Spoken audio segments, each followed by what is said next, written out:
what you reference is called piggybacking, and people can research this. Piggybacking is something that people have been doing for years, Mm. and it's supposed to be within the family. It's supposed to be where, like I was saying, the family member adds, the mom adds the kid, and the kid now has good credit from having zero credit.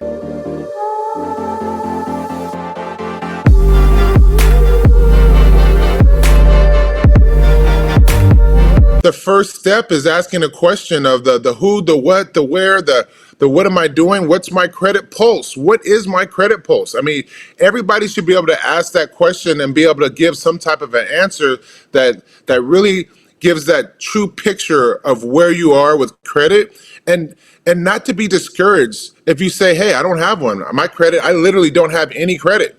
Okay, well, at least that's something to start from. So now we can identify that so you do have credit. We have trade lines that we can help people start, like a secured credit card. A secured credit card, if you have no credit, is simply putting $200 out of your bank account and putting it on a credit card that shows up on a credit report.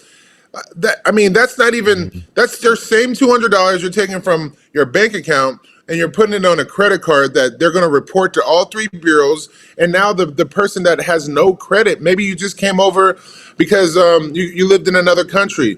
Maybe your parents never told you about credit and how it works. Maybe you didn't go to school like all of us. We never went to school for credit. So maybe you just didn't know that.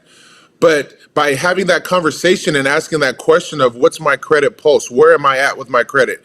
Well, then that's an answer right there that we can answer in less than, look how quick I was able to give it a solution to a problem that somebody may be having. Why? By just initiating the conversation or maybe asking a question. And that's what's going to lead to answers on where is my credit and how do I get to my goals. Mm. Mm. You see that, folks? It's just like knowing the game and understanding the rules. And Thomari knows so many of them. I didn't even know that one, right? And that's I mean, it's easy when you know it, but for those who don't even look at this, who work a normal job, like that was like very profound for us because like that's a fairly simple fix or easy thing you can start implementing right away. And the cool thing about it, Omar, is you Uh-huh. literally can do it from the comfort of your home.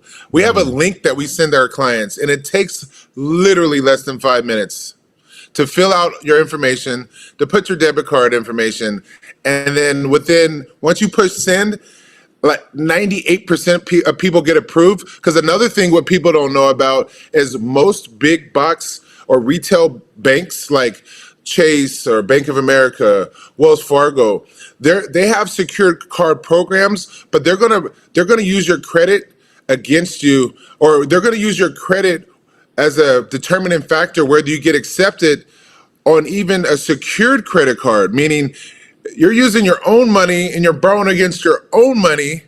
But these big companies, big banks, if you don't have the right credit score, they're going to deny you on that alone.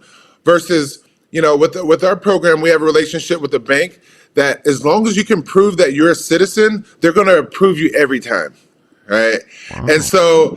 so that's a big piece right there, because some people, even on the secured credit cards, they may get denied and they apply and get denied and apply to another bank and get denied.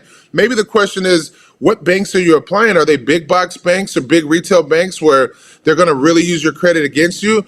Or are they one of the banks that are more of subprime and they just want to make sure you're the right person and they're not just giving credit to anybody?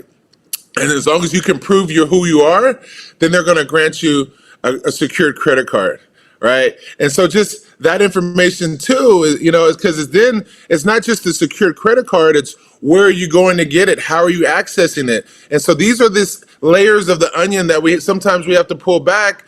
And there's just questions that maybe one person asks a question on the comments that would lead to one answer that for somebody, but it's a different answer for another person. But again, it piques that interest and it piques that ability to have that answer in a community where we're all pulling for each other. So we're not going to give you an answer that's going to hold you back. We're going to give you the answer that's going to help you. So it's something that you can implement today, literally within 5 minutes, and then you're changing the whole status of where your credit pulse is. Wow. I feel like we can break off and do its own segment of, because I feel we were very focused on credit repair. What about the folks that are doing okay and they're not probably in need of repair, but they're just looking for ways to amplify their score? And I feel like off a few things that you said, that could have those are things that people can implement uh, to help out with their score, boost their score, I guess. Absolutely. We call them credit boosters. And so what I just explained to you is that actually credit builder is what we call it credit builder that essentially boosts your credit if you do it in the right way. And Mm-hmm. so as a credit builder, these are what we call trade lines. A trade line is just showing that you've borrowed money and and it's the report card where you paid it back or not. That's what a trade line is. The trade line is your report card on whether you paid a debt back, whether it's an installment debt or revolving debt. And so when you have a credit report and when you're 18 years old, theoretically that should be blank. But unfortunately, some people that they get kind of dealt a tough hand because sometimes people's parents they've already used their credit for light bills, energy bills, sometimes credit cards. Sometimes you'll be surprised what's going on, and it's actually there's a law with a consumer law that it's a juvenile credit theft. So juvenile theft is an epidemic that a lot of people don't talk about, but it's sad because it's at 18 you're supposed to have a fresh start and fresh credit, but at the end of the day, you not only have no credit, you have negative items sometimes, where now you're in that quicksand of like, how do I figure out not only did I not go to school for this, now my parents or somebody stole my identity and now at 18 I get set up where versus in other families, let's just say an affluent family that has the background of credit and how it works, they take that same 18-year-old or that same age of when they're 18 and now they can add them on to a credit card and add their kid on to their credit card. Now that history of that, let's just say 15, 20-year-old credit card, because again, people that have a history of good credit, they have credit cards for like 25, 20 years, 30 years, where if they just put their kids on the as an authorized user on one of those cards, now that same 18-year-old that just became an adult, now they have 750 scores because of the age of that trade line and the ability to have that trade line get added on the report with a small balance and limit ratio. Now that took that zero credit to 750 potentially just because of that one move and that knowledge of that family of knowing I can just add my kids as an authorized user versus on the other side of the tracks, it could be that family that may have used, the credit without the kid's permission because they may have felt entitled to that. They may have felt like, well, that kid is going to have to contribute to that family through using the credit to turn the lights on because maybe they couldn't get in the house without that process, right? And so it's like the tale of two cities, right? And, it was the best of times, it was the worst of times, and really the best of times with credit is when you're in the 750s to 800s when you have that story to tell of your family that really took some time and explain to you, or sometimes family members might just do it for them and tell them later, educate them after they have the 800s. That'd be pretty cool in my opinion. But on the other side of the tracks, the worst of times, having bad credit and having to navigate through that could be a learning experience that ultimately that you learn from, but you learn from the school of hard knocks. And that's the school that I feel like we've all kind of been through at some point in our life where, I know I've gone through the school of hard knocks, which is why I got into the mortgage game, which is why after I retired from baseball, I wanted to get into something that I was able to bring back to my family and create generational wealth. And it just happened to be the mortgage that led to credit, that led to being a real estate investor, that led to be in the venture capitalist space. Mm. So it's a tale, a credit story that we're all going to be able to tell. And just you have to ask yourself, what story are you going to tell? What story are you going to tell today? And then what story do you want to tell? And Mhm. that's where we come into play, and we can put a team together that can help you tell your story, to be advocates for you, so you don't feel like you're telling your story by yourself with no help. Wow. Wow. One part, because you said so much good stuff that I really kind of want to pick at was you mentioned, and I just learned about this last year about authorized users with people who have good credit that are good that understand the game. You can get added as an authorized user to their account and benefit from their good job having good credit. I learned about that for the first time last year. So I was 35 years old when I learned about it. Can you imagine? Because from what I'm getting at is like you can start teaching this, or we can do another segment, a whole series on its own of like what can you do to set your kid up for success when they're children, right? So when they turn 18, they have a good credit score, they have all these things lined up. So you're setting up for success. I feel like it could be its own segment with everything that you know.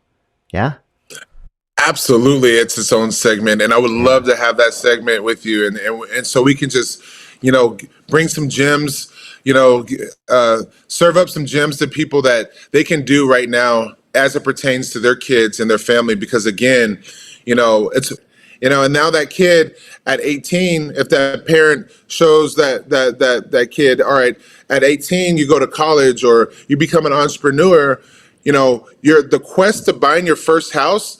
Who puts an age on that? I think as a society we just assume that at 21, you get a house. Who's to say you can't buy a house at 18, at 19, at 20?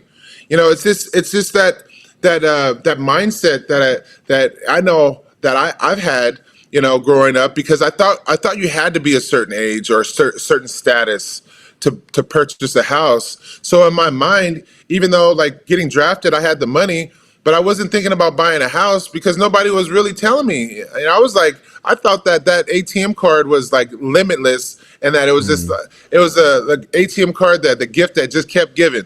You know what I mean? mm, Like no matter mm, when I went to the ATM, it was like a magic card that mm, every time I was going to use it and money's going to come out, until like the day it doesn't, and then you're like Home Alone, you're like, ah, yeah, yeah, yeah. and then you got to revamp them, because then now when that magic card doesn't work anymore, you have to figure out a way to create that same money that was coming out of it. And then if you don't have the education to do that, then it's just like you're kind of stuck. And that's the worst feeling, to be feeling like you're stuck or you're in quicksand when it comes to credit, versus having some hope or having a plan that's ultimately going to lead to helping your family. And if it starts with authorized users, and it starts with the education of just adding your kids to a credit card, just so to make sure you can teach them and use that as an experience to show them what you're doing, and then you're explaining them why you're doing it, and the fact that you know how. Now it's a great time to educate your kids on doing something that is for their benefit. And how awesome is that, to be able to do that and bring that to your family? Mm, mm. That would, man, yeah, that would be life changing for real. Okay, I know you probably guys have been staring at that question at the top and be like, "What are you guys talking about?" But let's get back to maybe we probably already answered it. Tamari, can you take a look at that and see some common mistakes people make when trying to dispute negative items? Absolutely. So some of the common mistakes most people make when they're disputing negative items is they just start disputing without doing their research. Mm, And one of the key things that I would recommend is that you dispute your former addresses and places that you've never lived before, or maybe you have lived before but you don't currently live anymore. That's a mistake. If you don't do that first, it's very hard to challenge items if you don't do that. And you'll find that answer, the reason why, in the research. But the long and short of it is, when creditors look you up, as far as like they try to collect debt, they a lot of times they break the rules, and they're pulling reports where public access. And so now they're taking that public information and now they have a call center to call you because they just punched your name into a database, got a phone number, or they pulled your credit without your permission. And now they see an address that is showing on your credit report that you might have lived at, that you currently live at, but it's not showing your primary residence, or it shows your primary residence. And now they're going to call and they're going to harass you. And that's the Fair Credit Debt Collection Practices Act that you want to know about, because then when they practice in that level and they obtain information that maybe that you don't want them to have, or you might want to put a block on that information. And so now with Nexus Lexus or Experian or Equifax, TransUnion, now you're making it a lot more difficult for these creditors to call and harass you and put negative items on your credit report without your permission.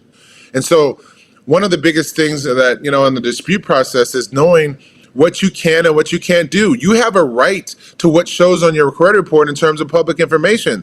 You have a right that if you call them and you tell them to take it off and they leave it on, you have a right to sue them, because they broke the law. Just like in any law that gets broken, there's consumer law that's for us and by us. And that's literally only put together just so people like these credit bureaus or like the debt collectors, it's a money game. Let's be honest. They're in this game to make money. Let's not get it twisted, right? And since they're in this game to make money, we have to understand that they're not going to be the most ethical people because let's be honest, money leads to greed, leads to people acting shady. Let's be honest. That just doesn't, it's not just in America, it's all over the world, right? When money is involved. And so this is a money business. So like you said earlier, Omar, know the rules of engagement on how to dispute. Because if you're able to, make sure you do it the right way and the public information, knowing that they're going to pull from that, and then you reverse engineer it from there, then you can protect yourself and make sure that you're not exposed out there when it comes to the credit and disputing. Also, with like places like Credit Karma, that's owned by TransUnion, where if you dispute there and you don't know what you're doing, that then all of a sudden get all kinds of other people hitting you up, or other credit bureaus hitting you up. Now all of a sudden on a debt that you just disputed with TransUnion, now TransUnion, since they own Credit Karma, they're going to let all the other ones know, and now they're reporting that. So it's like that move right there. Don't dispute on Credit Karma because of that reason.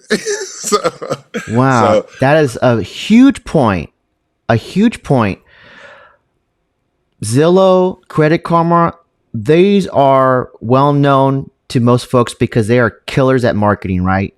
Everyone, I'll never be able to compete with Zillow, and that's fine, right? But one thing, you just said it, Thomari, was that with these big companies, these big tech companies that are that are in our spaces, one thing they do is use that data to sell off and they use it as a part of a revenue stream, right? That's Zillow does that, and they sell those leads off back to us agents so we can call you guys. You're saying if you do with Credit Karma, any of like the big credit bureaus are all online, they sell your data to whomever, because data is a big part of all this. Privacy is a big part to all this. But working with local people, I protect your data. I know Thomari, speaking with you several times about this, you protect people's data, and we don't do that because that's not our business model. That's not how we operate, not just business-wise, but fundamentally as people. That's a huge one. My goodness. Yes. Wow. We need to keep saying that because the data part is so important. And one thing that I remember from the last video was cleaning up your information, right? When you're looking at your credit report, cleaning up is the very first step. And it's probably like not the most sexiest step because you want action, you want results right away, but cleaning it up, almost limiting the creditor's accessibility to you by getting your numbers off, the addresses, all that stuff. That's what Thomari and Credit Pulse does. That's becoming so clear to me now that's so important. And again, this is going through the basics, but you guys just do it with a lot different lens because you know the laws already. When you're throwing off those consumer laws, I'm like, wow, I didn't even know that. I didn't even know that. So I know most people don't know this, and like, wow, there's actually laws to protect us, you know. And it's just knowing what to say, how to say it, and that's what Thomari and his company like Credit Pulse does. Wow, that's amazing, amazing. Thank you, Omar. I mean, at the end of the day, it's really about once you're able to break the process down, it's like riding a bike because it's once you know what you're doing and you've done it before, like we've disputed things before in the past. Like if we look on our credit card and we see a charge that wasn't ours, the first thing that we're going to do, we're going to call the bank and say, hey, I didn't do that. So a lot of this is we've disputed before and just not known it's disputing, or we're using fancy words or legal jargon. But at the end of the day, we're questioning their integrity by putting something on, or taking something from us. Essentially, that's what we're saying. You're taking my ability to buy a house from me right now by reporting this item that's impeding me from buying a house. That's a big deal, and you can't just get away with that and expect that we're not going to say anything once we know what you're doing. And the reason why a lot of this information isn't readily available in most places because it is a money business, and they don't want you to know about on a credit card how paying on how when a credit card reports, if you pay it before the ending date versus the due date, now that's going to update where you have a small balance and limit ratio, which is going to make your score go up, versus paying the due date after the ending date. And now if you're maxed out that month just because you're wanting to cash in on your reward points, or maybe you have it paid off at zero because that's just how you either max it out or you pay it to zero. That's what a lot of people do. But those are the two places you don't want to get caught when it's time to report to the credit bureaus, because your credit score is going to be lower because of that. And if you're in the process of buying a house, that is going to hurt you versus help you. And you're thinking that mindset of thinking like, I'm going to use my credit card to get reward points. That's actually a good thing. It's free money, but it's knowing the credit side of things and knowing the difference between the ending date versus the due date. That's a big piece right there, when that's just knowledge, and disputing, just that piquing of that interest of how to dispute, what to dispute. That's going to automatically make you look at other things that you need to learn about, like the ending date versus the due date on your credit cards, because you could be doing that exactly right for your family, but not for your credit.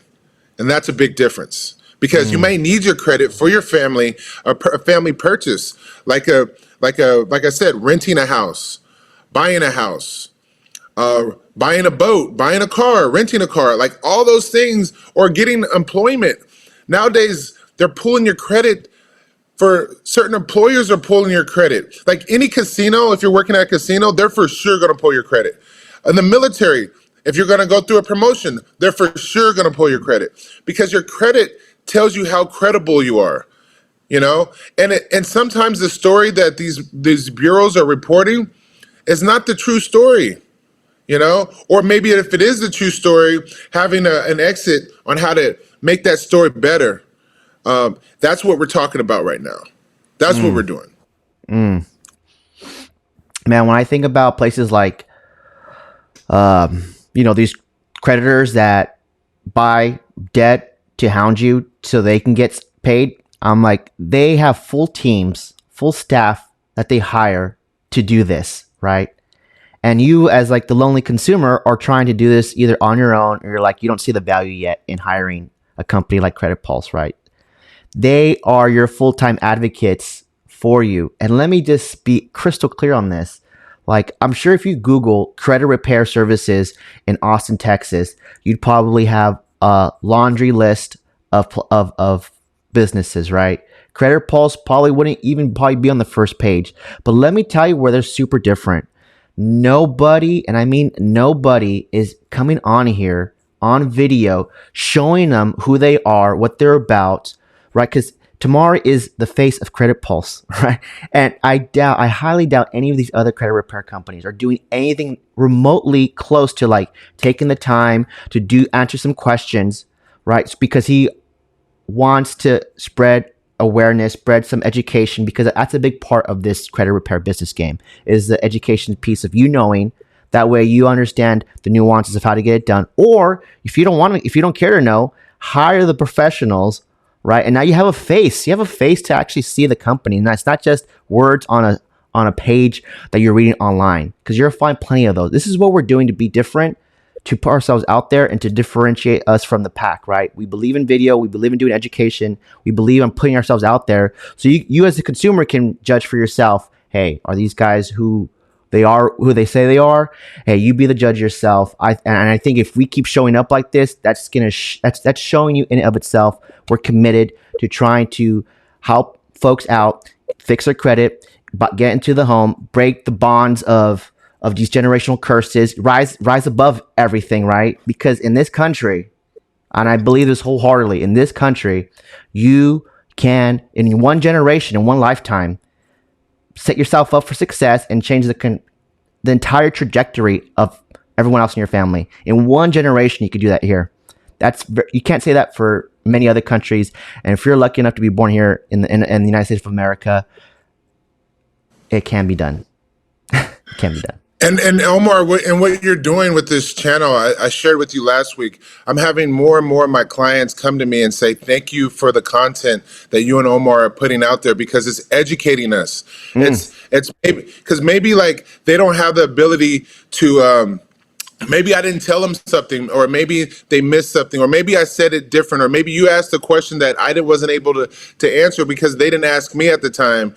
And so when they're going on and they're seeing, and for new clients, I'm sending them some of this before my consults now, so they're going to be educated before I even sit down with them on something. It depends on what show that we had that previous week, or how you're sending me some of the YouTube the content.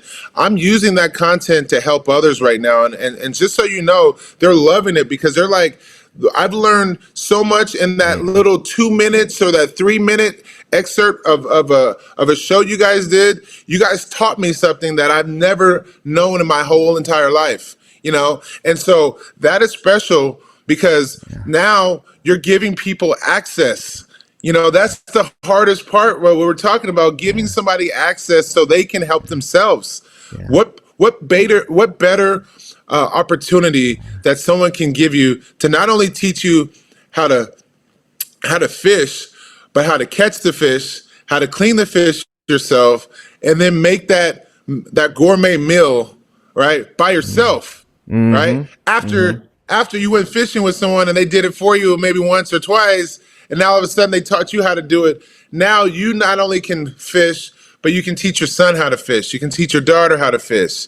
And you can teach them how to clean the fish. And then you can teach them how to make that same gourmet meal on just the information and the access. Well said. Well said. Okay, I think that's all we have time for today, folks. We didn't get a chance to do these two questions, but I'm gonna just have you take a peek. That way, for our next episode, you'll get a little teaser of what's to come. And again, we're talking about credit repair, because we know that is truly the very first step if you're trying to get into the home game. Because in order to qualify for a good rate, you need to make sure your credit's in good standing. And we look at the data. I know I'm a big data guy. I'm looking at, like most people, especially because of the pandemic, especially because of these low interest rate era and the costs of living, the rate of inflation, a lot of people are hurting, right? And that's okay, because there's a way to fix your credit. It's not the end of the world. And if you hire a good team, 'cause at the end of the day, your real estate agent, whoever's helping you fix your credit, your mortgage loan person, we all see, if the good ones see each other as a team, right? And we're going to help each other to help you get across the finish line, to make sure that your goals, whatever your values are, we're going to get you there. So Thomari, I appreciate you and your time. I appreciate you, Omar. And we're going to keep doing. Oh, check this out. This is going to be like our new little catchphrase as we close. I'm gonna say like, hey folks, don't forget to AT&T. Now, if you remember, this was before my time, but I remember because of the military. We would say AT&T, which was going back from their marketing slogan of like, reach out and touch someone. Do you remember that? Yeah, yeah. So they would tell us that when in boot camp, when we were going on our hikes, and they wanted everybody to be close to each other, so we're not separating. But when you have hundreds of guys, there's going to be there's going to be separation. So they would yell AT&T, and then what we would say, we'd be like, reach out and touch someone, and we would have to, if you were falling behind, physically touch the other guy on the shoulder, so they can get everybody kind of scrunched up together and in line. So I'll never forget that. AT&T, reach out and touch someone. Hey, we're gonna have our details to contact us in the description, so you can check out my website. You can check out Thomari's website, learn a little bit more about us, and then there's always a way to get in direct contact with us, either through email or by phone. So